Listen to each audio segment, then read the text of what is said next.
ఓం మహాగణాధిపతయే నమః. ఓం గురుభ్యో నమః. ఓం శ్రీమాత్రే నమః. పరమేశ్వర స్వరూపమైనటువంటి జ్యోతిష, వాస్తు మరియు ఇతర అనేకమైనటువంటి శాస్త్రములను మనకు అందించినటువంటి మహర్షులకి నమస్కారం. హయగ్రీవ హయగ్రీవ హయగ్రీవేతియో వధే తస్య నిస్సరతే వాణీం జన్మకన్యా ప్రవాహవత్ అరుణాం కరుణాతరంగితాక్షీం ధృతపాశాంకుశ పుష్పబాణచాపాం అనిమాదివిరావృతాం మయూకైః అహమిత్యేవ విభావయే భవాని. శ్రీమాత్రే నమః. మనం ఈరోజు గురువు జనవరి 1వ తేదీ నుంచి వక్రగతి పోయి స్ట్రైట్ అవుతున్నాడు. ఈ యొక్క గురువు వక్రగతి వెళ్ళిపోయి అది సవ్యగతిలోకి వస్తున్నందుకు అక్కడ ఒక 5 నెలల పాటు ఉంటాడు గురువు మేషరాశిలో ఉంటూ ఏ ఏ రాశుల వారికి ఎటువంటి ఫలితాలు ఇస్తాడు. అలాగే గురు రాశుల్లో రాహు ఉన్నాడు. ఈ గురు రాశుల్లో ఉన్న రాహు గురుచండాల యోగాన్ని ఏర్పరిచినందుకు ఎటువంటి ఫలితాలు జరుగుతాయి. అక్కడ గురుచండాల యోగం జరుగుతూ ఉంటే ఇక్కడ కేతువు కన్యా రాశిలో ఉన్నాడు. సో ఈ కాంబినేషన్ అనేటువంటిది మీకు ఎటువంటి ఫలితాలను ఇవ్వనుంది ప్రతి రాశి ప్రతి లగ్నం వారికి. వీటి మూలంగా దేశకాల పరిస్థితులు ఎలాంటి మార్పులు వస్తాయి, పర్సనల్గా అసలు మీరు ఎటువంటి వాటిల్లో బాగుంటుంది, ఏ విషయాల పట్ల మీరు జాగ్రత్త వహించాలి, ఏ పరిహార మార్గం చేసుకోవాలి అనేటువంటిది ఒక్కొక్క లగ్న రీత్యా తెలుసుకున్నాము. లగ్నం తెలియని వారు రాశి నుంచి చూసుకోవచ్చు.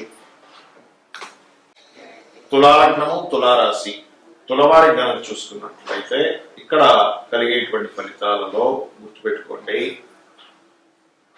ఈ తులారాశి వారు లేదా తులా లగ్నం, లగ్నం లేదు రాశి తీసుకోండి, నో కన్ఫ్యూజన్స్. ఇక్కడ మీకు ఈ జూపిటర్ అంటే గురుగ్రహము 7వ స్థానంలో వక్రత్యాగం అయింది.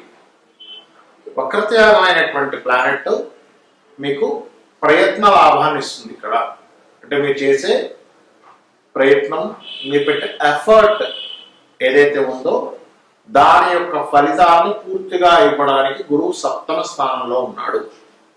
7వం అంటే మరేదో కాదు, మీరు మీతో ఉండేటువంటి సమాజం లేదా మీ జీవిత భాగస్వామి లేకపోతే మీకుండే సపోర్ట్. 7వం అనేది ప్రతి భావానికి 7వం సపోర్టింగ్ హౌస్ అంటూ ఉంటారు. ఆ రకంగా ప్రయత్న సఫలీకృతం యోగం మీకు కలుగుతుంది ఇక్కడ. అయితే ఇక్కడ ఏమవుతుందంటే ఏమంటే 12వ స్థానంలో కేతు ఉన్నాడు, 6లో రాహు ఉన్నాడు కదా, మరి గురురాశుల్లో రాహు ఉన్నాడు కదా, గురుచండాల యోగం కలుగుతుంది కదా. ఏమిటి గురుచండాల యోగం ఏమిటంటే, గురుచండాల యోగం 6లో జరిగినందుకు గురువు రాహు కలవాలని ఉండేది గురుచండాల యోగం. గురురాశుల్లో రాహు ఉన్న గురుచండాల యోగమే. మనకి జ్యోతిష్ శాస్త్రంలో ఒక యోగాన్ని నిర్ధారణ చేసేటప్పుడు వారము నక్షత్రము లేదా గ్రహము నక్షత్రం లేదా గ్రహము భావం, గ్రహము రాశి, గ్రహము గ్రహము, ఇట్లా 5 కాన్సెప్ట్స్ లో ఉంటూ ఉంటుంది. మళ్ళీ ఇంకొంచెం ఇన్డెప్త్ గా వెళ్తే నవాంశ, దట్ ఈస్ డిఫరెంట్ కేసు. అది పర్సనల్ చార్ట్స్ లో చూసుకుంటుంటారు. ఇక్కడ ఎప్పుడైతే ఈ 7వ స్థానంలో ఉండేటువంటి గ్రహం గురుగ్రహం 5 నెలలు ఉంటాడు, ఆ 5 నెలలు కూడా ప్రయత్నాన్ని సఫలీకృతం చేసే దాంట్లో ఉంటాడు. మరి 6వ స్థానంలో రాహు ఉన్నాడు కదా, 6 రాహు మంచివాడు, అది ఎటువంటి సందేహం లేదు. దీనివల్ల ఏమిటి అంటే అక్కడ గురుచండాల యోగం జరిగిందిగా. నిత్య జీవితంలో కొన్ని మనం తెలియకుండా కొన్ని మిస్టేక్స్ చేస్తుంటాం 6లో రాకుండా. బట్ ధైర్యంగా కొన్ని స్టెప్స్ కూడా తీసుకుంటాం, ఎటువంటి సందేహం లేదు. ఎటువంటి మిస్టేక్స్ జరుగుతాయి అది కేతు చెప్తాడు. నీ యొక్క నిత్య జీవితంలో ఎటువంటి మిస్టేక్స్ నువ్వు చేయబోతావు అంటే కేతు చెప్తాడు. ఏమిటి? తండ్రి యొక్క ఆస్తికి సంబంధించినటువంటి విషయంలో. ఎందుకంటే ఆ 12 మీద గురువు దృష్టి లేదు.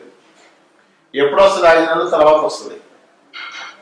5 నెలల వరకు మాత్రం తండ్రి ఆస్తికి సంబంధించిన విషయంలో, ఇన్వెస్ట్మెంట్స్ విషయంలో కేతు 12లో అని చెప్తున్నాడు. ల్యాండ్ మీద ఇన్వెస్ట్మెంట్సా, తండ్రి ఆస్తికి సంబంధించిందా, వివాహ జీవిత సంబంధించిన. ఎందుకంటే 12వ స్థానం ఈజ్ వివాహ జీవితం ఎలా వెళ్తుంది అని చెప్పేటువంటి స్థానము ద్వాదశ స్థానము, గుర్తుపెట్టుకోండి. సో అందుకని ఈ యొక్క స్థానంలో కేతు ఉన్నందుకు ఏదైతే ఈ గ్రహం ఉందో ఈ కేతువు యొక్క ప్రభావం దాని మీద అలా ఉంటుంది. కాబట్టి ఈ యొక్క విషయాల్లో మనకు జాగ్రత్తగా ఉంటూ ఇక్కడ బిజినెస్ ఇంప్రూవ్మెంట్స్ ని, ఏదైనా ఇంటర్వ్యూకి వెళ్తే సెలెక్ట్ అవ్వడం కానివ్వండి, అదేవిధంగా ఉద్యోగ అవకాశాన్ని కూడా జూపిటర్ సప్తమంలో ఉండిస్తూ ఉంటాడు. అంటే ప్రమోషన్స్ రావడానికి, ఎందుకంటే రవిరాశిని చూస్తున్నాడు కాబట్టి ఇటువంటి విషయాలకి కంప్లీట్ పాజిటివ్ ఫలితాలను ఇస్తున్నాడు, అందులో ఎటువంటి సందేహం లేదు. ఇక మీకు చూసుకున్నట్లయితే మరి ఏ దేవత ఆరాధన చేసుకోవాలి, ఎందుకంటే తులవారికి పంచమ స్థానంలో శని సంచారం జరుగుతుంది.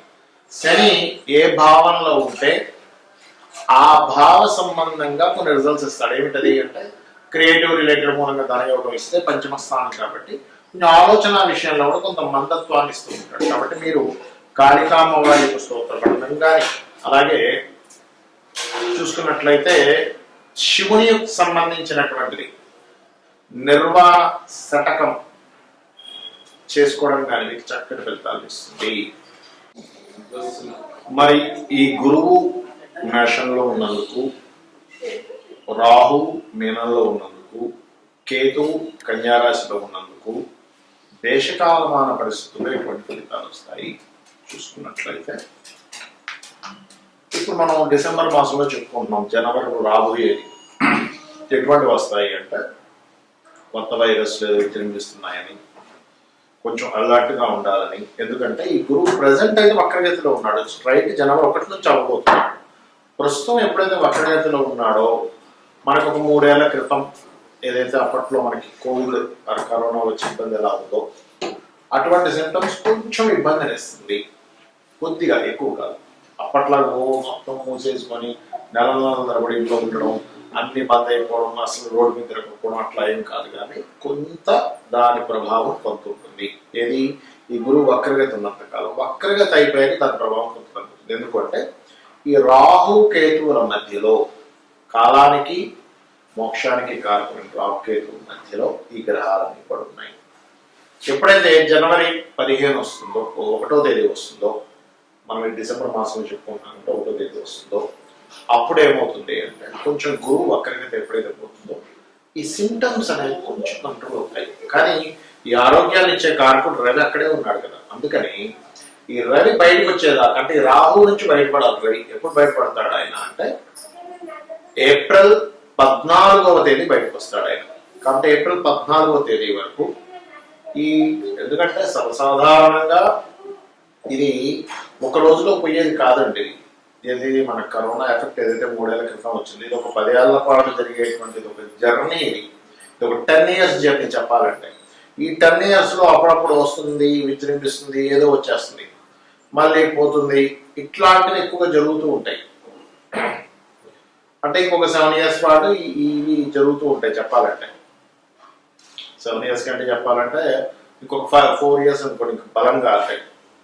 కాబట్టి ఏంటి, ఈ కాంబినేషన్ ఏదైతే ఉందో, ప్రజెంట్ ఉన్నటువంటి ఈ గ్రహస్థితి ఏదైతే ఉందో, ఇందులో జీవుడు స్ట్రైట్ అయినప్పుడు మంచి ఫలితాలు వస్తూ, రవి కూడా బయటపడ్డప్పుడు కొంచెం దీని నుంచి కంట్రోల్ అనేటువంటిది వస్తుంది.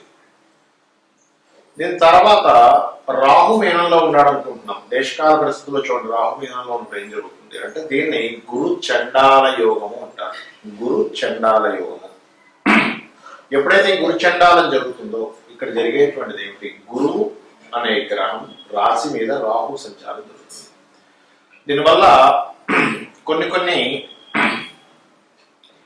రకాల, అంటే ఏ ప్రొఫెషన్స్ లో అయితే వాళ్ళు జాగ్రత్తగా ఉండాలనేటువంటి సూచిస్తుంది పర్టికులర్ గా. ఎవరు అంటే పర్టికులర్ గా పాయింట్ నెంబర్ 1, ఈ గురుత్వ సంబంధించిన వృత్తుల్లో ఉన్నటువంటి వారు. గురుత్వ వృత్తులు అంటే ఇక్కడ లాట్ ఆఫ్ సెక్టార్స్ ఉంటాయి. ఇందులో ఒకటి ఈ గురుత్వం, అంటే ఎవరికైనా గైడ్ చేసేవాళ్ళు, పౌరహిత్య రంగాల్లో ఉన్నటువంటి వారు, ఈ జ్యోతిష రంగాల్లో ఉన్నటువంటి వారు కూడా చాలా జాగ్రత్తగా ఉంటారు. అలాగే లాయర్లు, జడ్జిలు, ఈ లాయర్లు జడ్జిల విషయంలో కూడా చాలా జాగ్రత్తగా ఉండాలి. అంటే వీళ్ళు కూడా కొంచెం జాగ్రత్తగా ఉండాలి. అండ్ టీచర్స్, కన్సల్టెన్సీ సెంటర్స్ వారు, కన్సల్టెన్సీస్ నడిపేటువంటి వారు.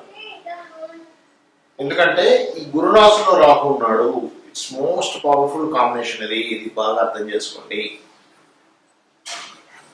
కాబట్టి వీళ్ళు జాగ్రత్తగా ఉంటారు. మరి గురువు అంటే కేవలం వీళ్ళేనా అంటే మిగతా మనుషులు కాదంటే ఖచ్చితంగా మనకి నాడీ ఆస్ట్రాలజీలో చెప్తుంది ఏమిటి అంటే గురువు అంటే జీవులు. ఈ జీవులు మీద రాహు సంచారం జరుగుతుంది. అందుకే చూడండి, ఎవరైనా జాతకం తీసుకున్నప్పుడు గురు రాహులు కలిస్తే గురుచండాల యోగం ఉందండి అంటారు. అంటే ఇప్పుడున్న కాలమాన పరంగా గురుచండాల యోగానికి చంద్రుడు కనుక కలిస్తే వాళ్ళు విదేశీ యోగాలకు వెళ్తారు, అంటే విదేశాల్లో జీవించడం జరుగుతూ ఉంటుంది. అయితే మరి ఈ కాంబినేషన్ ఎట్లా తీసుకోవాలి, అసలు దీని నుంచి బయటపడ్డాం ఎట్లాగా, ఈ కాంబినేషన్ మనకి ఏం చెప్తుంది? అలాగే కేతు ఆరులో ఉన్న కేతు ఏం చెప్తున్నాడు అంటే, కన్యారాశిలో ఉండే కేతు ఏం చెప్తున్నాడు అంటే, కన్యారాశిలో ఉండే కేతు వెరీ క్లియర్ గా దేశకాలమాన పరిస్థితుల్లో ఏం చెప్తున్నాడు, మనం ఇప్పుడు ఇండియాలో ఉన్నాము అండ్ హైదరాబాద్ లో ఉన్నాం కాబట్టి ల్యాండ్ హౌస్ లో ఉన్నాడు కేతు వెళ్ళి, కాబట్టి ల్యాండ్స్ విషయంలో ఏమి కంగారేం పడకండి. ఒక సంవత్సరంన్నర వరకు కొంచెం స్టెబిలిటీగా ఆగుంటాయి రేట్స్ అనేవి కూడా చూపిస్తుంది.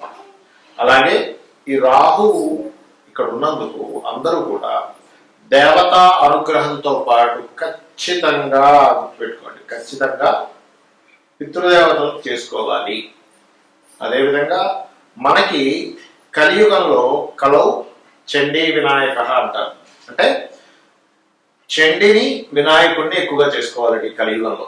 అంటే గణపతి యొక్క ఆరాధన, అదేవిధంగా చండీ పారాయణము ఇవి గనక చేసినట్లయితే ఈ కాలంలో ఉన్న చూసారా, ఈ కాల సర్పము ఉన్నటువంటి అధిక గ్రహాలు కాలంలో ఉన్నప్పుడు ఈ కాలంలో జరిగే విపత్తుల నుంచి జీవులు కాపాడబడతారు. అంటే ఏమీ లేదండి, చేయడం ఆరాధన చేయడం. చాలా మంది అంటారు ఏమంటే ఆరాధన అన్నారు ఏం చేయాలి, ఎందుకంటే నార్మల్గా ఉండే లేమ్యాన్కి అర్థం కాదు ఆరాధన అంటే. సింపుల్గా ఏం లేదు, మీరు చేసే ప్రతి పని కూడా ఒక గణపతిని తలుచుకుంటూ చేయండి. లేదా ఉదయం పూట చక్కగా ఒక 10 నిమిషాలు కూర్చొని ఓం మహాగణాధిపతయే నమః అనుకుంటే అక్షింతలు వేయండి, గణపతికి సరిపోతుంది. చండీ పారాయణ యూట్యూబ్లో పెట్టుకొని చక్కగా వినండి, దాని అర్థం తెలుసుకోండి. అసలు చండీ పారాయణం అంటాం కదా, చండీ పారాయణంలో అసలు ఏమిటి అనేది ఒక అర్థం ఉంటుంది, మీనింగ్ ఉంటుంది దానికి. యూట్యూబ్లో హోల్డ్ అంత స్టఫ్ ఉంటుంది దానికి, అది వినండి. వింటే ఏమవుతుందంటే మన కర్మలన్నీ కూడా దైవ సంబంధించినటువంటి అనుగ్రహం ఎప్పుడైతే కలుగుతుందో ఒక బ్యాడ్ కర్మలోకి వెళ్ళాల్సిన బయటపడిపోతాం. ఇది ఖచ్చితంగా చేయండి. దుర్గా దేవి ఆలయాలకు రెగ్యులర్గా వెళ్తుండండి, గణపతి ఆలయాలకు రెగ్యులర్గా వెళ్తుండండి. ఈ కాలంలో జరిగేటువంటి ఈ యొక్క స్థితి నుంచి మీరు బయటపడతారు. మీ అందరూ అమ్మవారి యొక్క అనుగ్రహానికి పాత్రలు అవుతారు. శ్రీమాత్రే నమః.